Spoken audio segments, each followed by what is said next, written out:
السلام علیکم ورحمۃ اللہ وبرکاتہ۔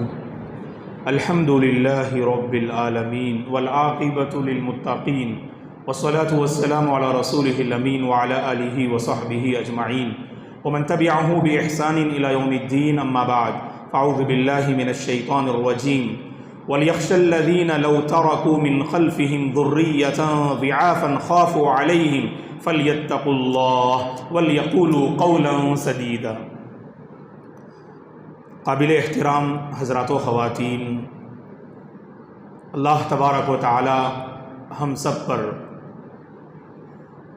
رحم و کرم کی بارشیں نازل فرمائے کہ نماز سے فارغ ہونے کے بعد اس کے دربار میں تھوڑی دیر دین کی کچھ باتیں قرآن مجید کی روشنی میں معلوم کرنے کے لیے ہم سب یہاں جمع ہوئے ہیں۔ اللہ تعالی ہمارے یہاں جمع ہونے سننے سنانے کو قبول فرمائے، آمین۔ سورہ نساء کی روشنی میں 4 پیغامات آپ تمام کی خدمت میں، غور سے سنیے گا۔ سب سے پہلا پیغام یہ ہے کہ سورہ نساء میں اللہ تعالیٰ نے جو میراث اور پراپرٹی کے جو مسائل ہیں انہیں تفصیل سے بیان کیا۔ اس علم کو علم فرائض کہتے ہیں، علم میراث کہتے ہیں، کہ انسان انتقال کے بعد جو کچھ وہ پراپرٹی اس دنیا سے چھوڑ کے جاتا ہے تو اللہ تبارک و تعالیٰ نے اس پراپرٹی کو، میراث کو، ترکہ کو کیسے تقسیم کرنا چاہیے، کون مستحق ہیں اور کون مستحق نہیں، اور جو مستحق ہیں ان کا حصہ کتنا ہوگا، تو تفصیل سے اللہ تعالیٰ نے 3 آیات کریمہ میں سورہ نساء میں بیان کیا ہے۔ تو انسان جب انتقال ہوتا ہے، اللہ تبارک و تعالی ہم سب کو کلمہ توحید پر خاتمہ نصیب فرمائے، آمین۔ انسان کی جب موت ہوتی ہے تو موت کے بعد اس کے اپنے اموال سے سب سے پہلا حق تجہیز و تکفین کا ہے۔ کفن دفن کا جو خرچ ہوگا وہ میت کے مال سے اصل ادا کیا جانا چاہیے، لیکن قریبی رشتہ دار کوئی آگے بڑھ کر اپنے طور پر وہ ذمہ داری قبول کر لے تو گنجائش ہے۔ تجہیز و تکفین سے فارغ ہونے کے بعد، بلکہ اس سے پہلے اگر ممکن ہو سکے تو قرض کا جو اہم معاملہ ہے وہ معاملہ ادا کیا جانا چاہیے۔ اور قرض کے معاملے میں رشتہ دار کسی معاملے کو چھپانے کی کوشش نہ کریں۔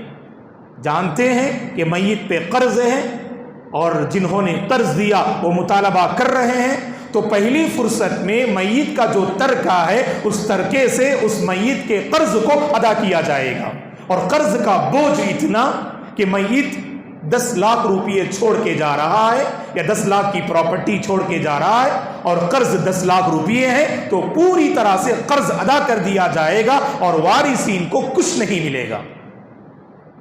قرض کی ادائیگی کے بعد جو باقی رقم ہے تو یہ دیکھا جائے گا کیا میت نے انتقال سے پہلے کچھ وصیت کی کہ یا نہیں، اور وصیت کا دروازہ اللہ نے کھول رکھا ہے تاکہ انسان جاتے جاتے جو کچھ اس نے زندگی بھر کمایا اپنے لیے ذخیر آخرت بھی کچھ بنا کے جائے۔ اللہ نے کہا وَإِذَا حَضَرَ الْقِسْمَةَ أُولُو الْقُرْبَى وَالْيَتَامَى وَالْمَسَاكِينَ فَارْزُقُوهُم مِّنْهُ۔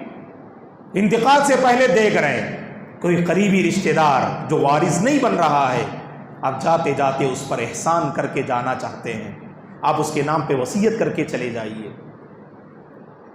اس کے نام پہ وصیت کر کے جائیے آپ، یا کسی اداری جو خیراتی ادارے ہیں جو اللہ کی راہ میں جو مختلف لوگ کام کر رہے ہیں، خواہ وہ مدارس ہوں، مساجد ہوں، ان کے نام پر آپ وصیت کر سکتے ہیں۔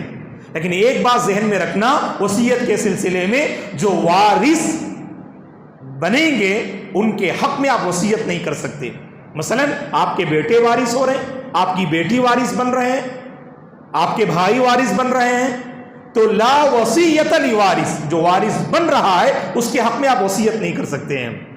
جس کو پراپرٹی میں حصہ نہیں مل رہا ہے اس کے حق میں آپ وصیت کر سکتے ہیں۔ اگر وصیت ہے تو 1/3 مال سے وصیت پوری کی جائے گی۔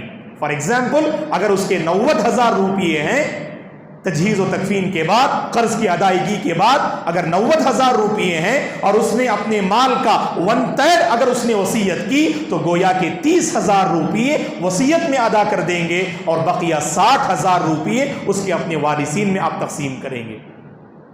اور جو تقسیم کا مسئلہ آتا ہے ترکے کا، یہاں پر ایک مسئلے کی ہم وضاحت کر دیتے ہیں۔ کیا انتقال سے پہلے کوئی بندہ اپنی جائیداد تقسیم کر سکتا ہے یا نہیں؟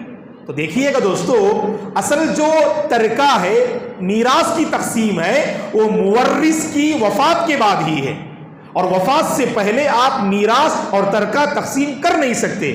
اگر کوئی بندہ وفات سے پہلے تقسیم کرنا چاہے اسے آپ ترکہ نہیں کہیں گے، میراث نہیں کہیں گے، بلکہ وہ تحفتاً اپنے بچوں میں اپنی پراپرٹی اور اپنا مال تقسیم کرنا چاہے تو کر سکتا ہے، اس کی گنجائش ہے، لیکن افضل یہ ہے کہ وہ انتقال کے بعد اس کی پراپرٹی تقسیم کی جائے۔ اگر انتقال سے پہلے ڈر رہا ہے کہیں بچے اختلاف نہ کر لیں، لڑائی جھگڑے نہ کر لیں، اسی لیے اپنے بچوں میں اپنی پراپرٹی تقسیم کر کے جانا چاہتا ہے تو 2 باتوں کا خیال کرنا چاہیے۔ پہلی بات یہ ہے کہ اس تقسیم میں کسی طرح کی ناانصافی نہیں ہونی چاہیے۔ کسی ایک بچے کو بہت پسند کرتے ہیں تو ان کے نام پر تقریباً 80% آپ نے دے دیا، اور بقیہ 20% جو آپ کے مزید مستحق بچے اور بچیاں ہیں بس آپ کے قریب نہ تھے اس لیے آپ نے نظر انداز کر دیا۔ کہا کہ نہیں، اگر نا انصافی پر انہوں نے تقسیم کی انتقال سے پہلے تو بچوں کو حق ہے کہ وہ قاضی صاحب کے پاس مسئلہ لے کر جائیں، قاضی صاحب مسئلے پر غور و خوض کریں گے اور پھر دوبارہ اس پراپرٹی کو لوٹائیں گے مستحقین کے پاس۔ تو پہلا، نا انصافی کا معاملہ نہیں کرنا، اور دوسرا مسئلہ کیا ہے کہ ایسی تقسیم نہ کرے کہ بعض وارثین کو نقصان پہنچے۔ اور انتقال سے پہلے کیوں تقسیم کر رہے ہیں؟ کیونکہ بھائی وارث بن رہے ہیں اور بھائی سے دشمنی، تو لہٰذا بھائی کو نقصان پہنچانے کے لیے اپنے ہی لوگوں میں پراپرٹی تقسیم کر کے جا رہے ہیں۔ کہا کہ نہیں، وارثین کو نقصان نہیں پہنچنا اور کسی کے ساتھ نا انصافی کا معاملہ نہیں ہونا، تب چل کر انتقال سے پہلے پراپرٹی تقسیم کر سکتے۔ ہندوستان اور پاکستان میں ایک مسئلہ ہے جس کا شریعت سے کوئی ثبوت نہیں۔ وہ مسئلہ کیا ہے کہ یہاں پر انتقال سے پہلے بعض احباب ایک عاق نامہ لکھ کر چلے جاتے ہیں۔ یہ عاق نامہ کیا ہے؟ مثلا اگر عبداللہ کے 3 بچے ہیں، ان میں سے ایک بچہ نافرمان ہوتا ہے، شادی کے بعد الگ ہو گیا اور کبھی اس نے باپ کی زیارت نہ کی اور باپ کی خدمت نہ کی اور اپنے گھر کبھی نہیں آیا، تو انتقال سے پہلے عبداللہ اس کی جو 3 بچے ہیں ان میں سے جو ایک بچہ نافرمان ہے، اس نافرمان بچے کے نام ایک وہ خط لکھتا ہے یا ایک عرضی لکھتا ہے کہ میرے انتقال کے بعد میرے فلاں بچے کو میراث میں کسی طرح کا کوئی حق نہ دینا۔ کیا یہ عاق نامہ جاری ہوگا انتقال کے بعد؟ ہرگز نہیں ہوگا۔ پراپرٹی کی تقسیم میں یہ نہیں دیکھا جائے گا آپ کے بچے فرما بردار ہیں یا نافرمان۔ ہاں، یہ ضرور دیکھا جائے گا آپ کے بچے مسلمان ہیں کہ یا نہیں۔ اگر کوئی بچہ نعوذ باللہ، اللہ تمام کی حفاظت فرمائے، کوئی مرتد ہو جائے، اسلام کو چھوڑ دے، تو یہاں پر اختلاف دین اگر دین اگر مختلف ہو جائے تو وہاں پر ہرگز وہاں پر وارث نہیں بنیں گے، ان کو پراپرٹی سے حصہ نہیں دیا جائے گا۔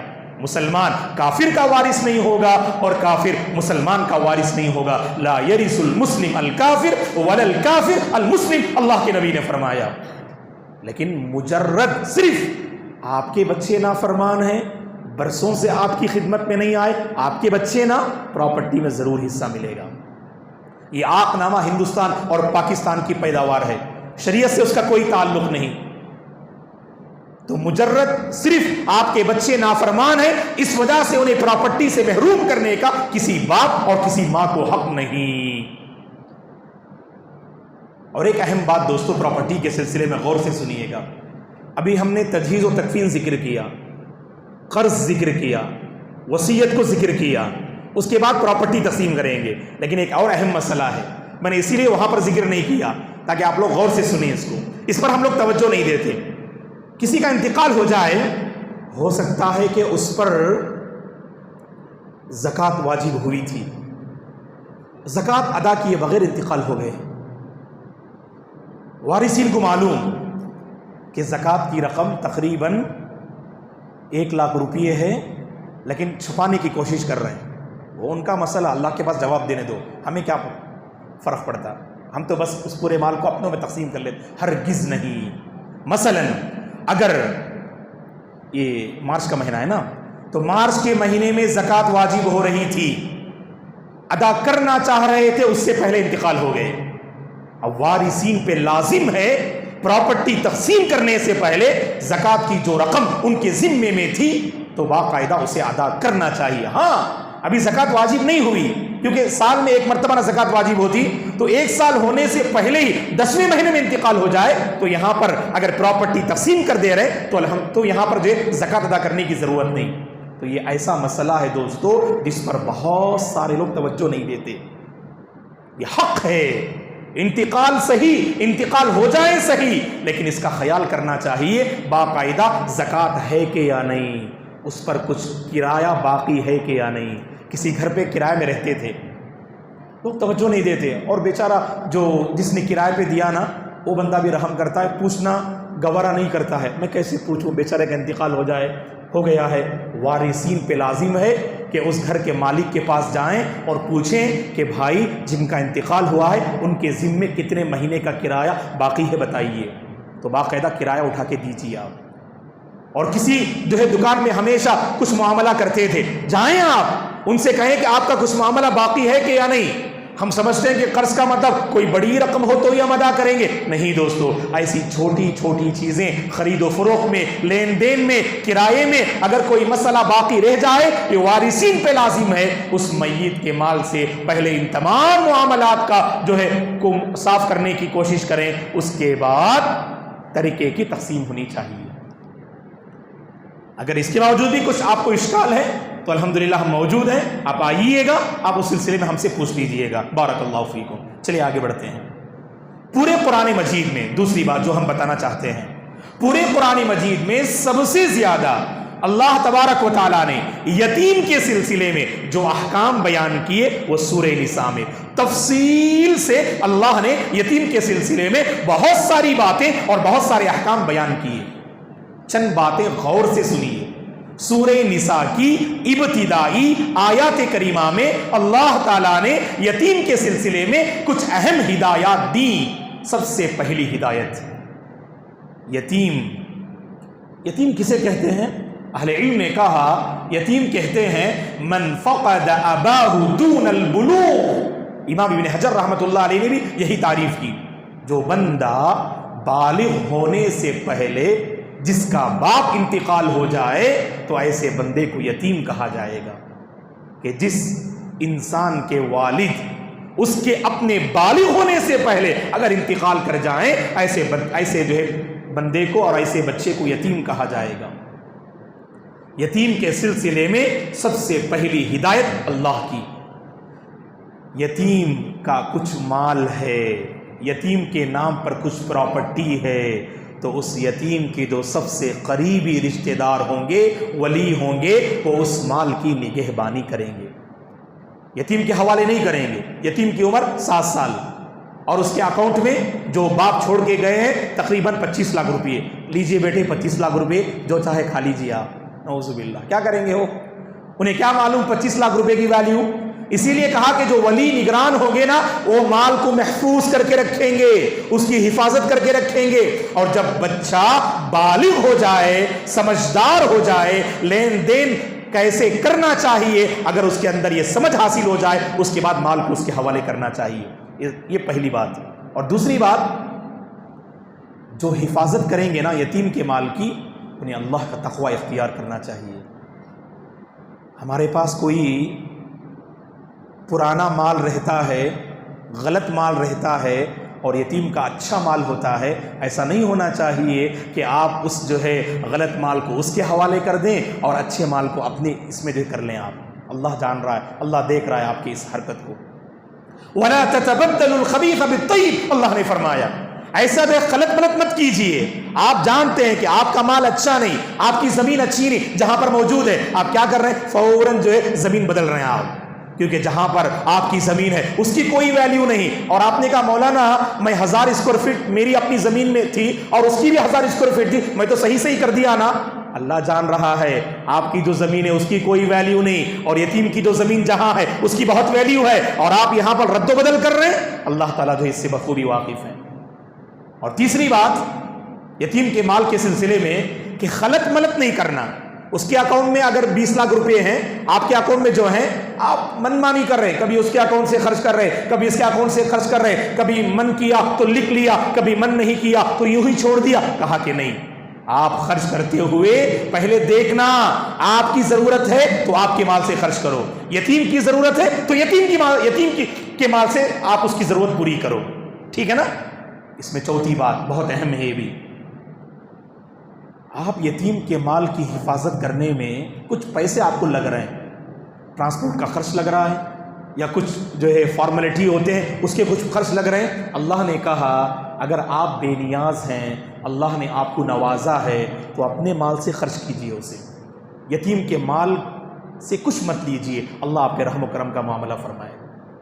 نہیں, آپ خود پریشان ہیں, آپ خود تنگ دست ہیں, آپ خود فقیر ہیں, محتاج ہیں, اور آپ یتیم کے مال کو سنبھال رہے ہیں, تو جو جائز جو پیسے ہیں آپ کے جو خرچ ہو رہا ہے ٹرانسپورٹ کا اور جو کچھ جو ہے فارم فل اپ کرنے کا جو کچھ اس کی فارمیلٹی ہے اور اس پر جو خرچ ہو رہا ہے, آپ وہ پیسہ لے سکتے ہیں بھلائی کے طریقے سے.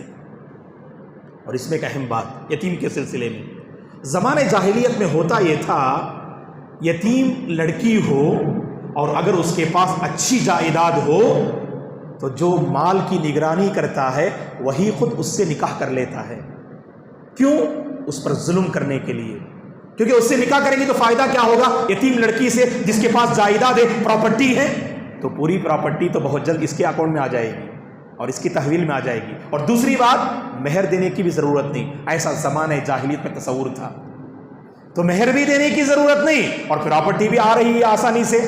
تو اس نیت سے بعض لوگ یتیم لڑکیوں سے جن کی کفالت وہ خود کیا کرتے ہیں, جن کے مال کے وہ خود نگران ہیں, ان یتیم لڑکیوں سے شادی کر لیا کرتے ہیں. اللہ نے قرآن میں حکم نازل فرمایا کہ ایسا جو ہے یتیم لڑکیوں کے ساتھ ناانصافی کا معاملہ نہیں کرنا. اللہ کی بہت ساری بندیاں ہیں, ان سے تم نکاح کرو, 1 2 3 4 تم شادیاں کر سکتے ہو, لیکن اگر تم ایک سے زائد شادی کرنے پر اگر تم انصاف کر نہیں سکتے تو تمہیں ایک پر اکتفا کرنا چاہیے اور ایک ہی پر تمہیں بس کر لینا چاہیے. تو یہ احکام اللہ نے سورہ نساء میں نازل فرمائے. یہاں پر ایک اہم بات دوستو یتیم کے سلسلے میں, واللہ ابتدا میں جو میں نے آیت کریمہ پڑھی, یہ وہ آیت کریمہ ہے جو میرے اور آپ کے دل کو جھنجھوڑ کے رکھ دیتی ہے, اور خاص کر جو یتیم کے مال کا ناحق تصرف کرتے ہیں, یتیم کے مال پر ظلم کرتے ہیں اور ناحق طریقے سے اس کو جو ہے خرچ کرتے ہیں, ایسے لوگوں کو تنبیہ کرنے والی آیت اور آگاہ کرنے والی آیت. کون سی آیت؟ اللہ نے کیا فرمایا جانتے ہیں, وَلْيَخْشَ الَّذِينَ لَوْ تَرَكُوا مِنْ خَلْفِهِمْ ذُرِّيَّةً ضِعَافًا خَافُوا عَلَيْهِمْ. ان لوگوں کو اللہ سے ڈرنا چاہیے جو یتیم کے مال کا ناحق تصرف کرتے ہیں. تھوڑا سوچ کے دیکھیں, اگر آپ اپنے بچے چھوڑ کر جائیں گے, آپ کا جو ہے کیا ڈر ہوگا, آپ کا جو ہے ڈر کیا ہوگا کہ کہیں آپ کے بچوں کے ساتھ کوئی بندہ ظلم و زیادتی نہ کر بیٹھے. یہی نہ آپ کا ڈر ہوگا, یہی نہ آپ کی سوچ ہوگی. تو یتیم بچوں کے ساتھ آپ کی یہ سوچ کیوں نہیں بنتی ہے؟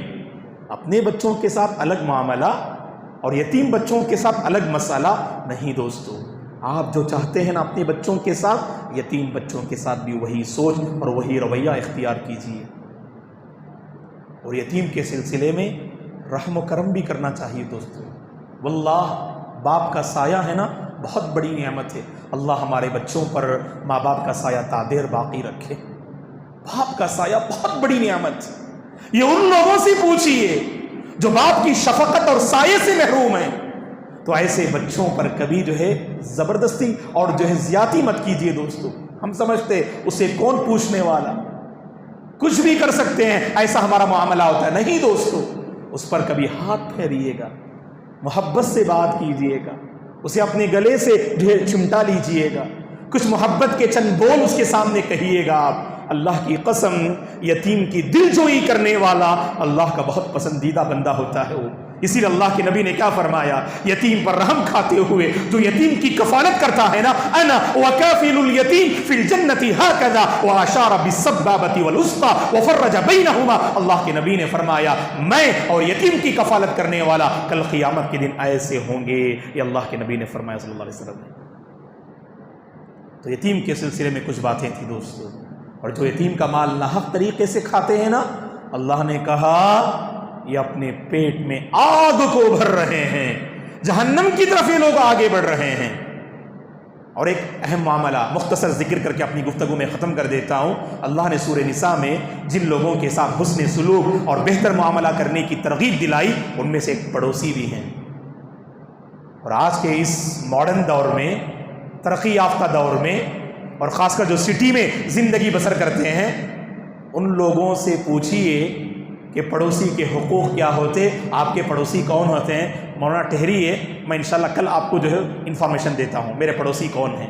اکثر لوگوں کا حال یہ ہوتا ہے کہ پڑوسی کون ہیں، وہ کیا کرتے ہیں، ان کے ایکٹیویٹیز کیا ہیں، ان کی مجبوریاں کیا ہیں، ان کی خوشیاں کیا ہیں، کچھ پتہ نہیں ہوتا۔ اپنے بڑوں سے پوچھیے آپ کیسے تعلقات تھے پڑوسیوں سے، سبحان اللہ۔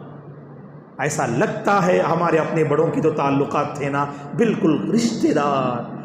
آج رشتہ داروں میں بھی کوئی جو ہے آج تعلقات اور بہتری نہیں ہے، لیکن آپ جو ہے اپنے بڑوں سے پوچھئے گا۔ میں خاص کر نوجوانوں سے کہتا ہوں کہ پڑوسیوں کے کیا حقوق ہوتے ہیں، ان کے ساتھ کیسا معاملہ کرنا چاہیے۔ والجار ذی القربى والجار الجنب والصاحب بالجنب، اللہ نے سورہ نساء میں فرمایا ان کے ساتھ حسن سلوک کا معاملہ کرو، ان کا بھی حق ہے۔ اور حق کی بات کرتے تو یہ بات تو ہمارے ذہن میں آتی، کچھ بنائیں گے تو ان کی خدمت میں ہم پیش کریں گے، الحمدللہ پیش کیجئے۔ اللہ کے نبی نے کیا فرمایا، ایک مومن عورت کی پہچان یہ ہے جب وہ شوربہ بنائے اپنی پڑوسن کو بھی یاد رکھے۔ جب آپ کے گھر میں کچھ اچھا بنے آپ کے پڑوسی بھی یاد آئیں۔ گل سڑ جائے پڑوسی یاد آ رہے، یہ کمال ایمان نہیں۔ آپ کے گھر میں تر و تازہ چیزیں ہیں، اچھی اور عمدہ جو چیزیں ہیں، اس موقع پر آپ کے کھانے کا من کر رہا ہے، اس موقع پر آپ کے پڑوسی یاد آئیں، یہ کمال ایمان ہے۔ اور یہاں پر ایک بات میں ذکر کر دوں، کبھی الحمدللہ ہمارے پڑوسیوں سے بڑے اچھے تعلقات ہوتے، ماشاءاللہ کچھ دے کے بھیجتے، وہ بھی ہماری خدمت میں بھیجتے، اللہ اس محبت کو باقی رکھے۔ لیکن صرف دنیاوی مسائل کی حد تک ہمارا یہ تعلق ہوتا، دینی مسائل میں نہیں۔ آپ کے پڑوسی عقیدے کا بگاڑ ہے، نعوذ باللہ تعویذ لٹکے ہوئے ہیں، کچھ جو ہے عجیب و غریب حرکتیں کر رہے ہیں، اتنا ایمان نہیں ہمارے اندر، 10 سال سے 15 سال سے ساتھ ہیں، کبھی ہم نے ایک مرتبہ بھی توحید کی تعلیم نہ دی۔ آپ ہمیشہ نماز کی پابندی کرتے ہیں، آپ کے پڑوسی کے بارے میں جانتے ہیں کہ جمعہ کے علاوہ ایک نماز کی بھی توفیق نہیں ملتی، اور آپ کو یہ توفیق نہ ملی، آپ نماز کے بارے میں ایک مرتبہ ان کے سامنے ذکر کر دیتے۔ اور آپ اپنے پڑوسی کے بارے میں جانتے، وہ ہمیشہ اپنی بیوی کو ستاتا ہے، مارتا ہے، پریشان کرتا ہے، ایک مرتبہ بھی آپ نے اسے سمجھایا نہیں بھائی کہ بیوی کے کیا حقوق ہوتے ہیں، بیوی کے ساتھ کیسا معاملہ کرنا چاہیے۔ اور آپ کے گھر کی خواتین ماشاءاللہ پردے کی پابند ہیں، اور آپ کی پڑوسن میں رہنے والی کہ بے پردگی کا مظاہرہ کرتی ہے، ایک مرتبہ بھی آپ کی گھر کی عورتوں نے انہیں پردے کی تعلیم نہ دی۔ تو یہ ایسا ہمارا حال ہے دوستو، دنیاوی معاملات میں بھی ان کا خیال رکھیں اور دینی معاملات میں بھی ان کا خیال رکھیں۔ اللہ تبارک و تعالیٰ ان تعلیمات پر عمل پیرا ہونے کی توفیق عطا فرمائے۔ پراپرٹی کے جو نازک مسائل ہیں، قرآن و سنت کی روشنی میں اللہ تبارک و تعالیٰ ان مسائل کو حل کرنے کی توفیق عطا فرمائے۔ یتیم پر رحم و کرم کا معاملہ کرنے کی توفیق عطا فرمائے، اور یتیم پر رحم و کرم کا معاملہ کرنے کی توفیق عطا فرمائے۔ اللہ ہمارے اپنے والدین کو سلامت رکھے، جن کے والدین یا ان میں سے ایک اگر انتقال کر گئے ہوں، اللہ تبارک و تعالیٰ بال بال ان کی مغفرت فرمائے، جنت الفردوس میں اللہ جو ہے ان کا مقام عطا فرمائے۔ اور اسی طرح سے پڑوسیوں کے حقوق ادا کرنے، دینی اور دنیاوی معاملات میں ان کا بھرپور خیال رکھنے کے اللہ ہم سب کو توفیق عطا فرمائے، دین پہ باقی رکھے، قائم رکھے، دائم رکھے، اور دین ہی پر اللہ ہم سب کو خاتمہ نصیب فرمائے، آمین۔ اقول قولی ھذا واستغفر اللہ لی ولکم ولسائر المسلمین من کل ذنب فاستغفروہ انہ هو الغفور الرحیم۔ سبحانک اللہم وبحمدک اشہد ان لا الہ الا انت استغفرک واتوب الیک۔ السلام علیکم ورحمۃ اللہ وبرکاتہ۔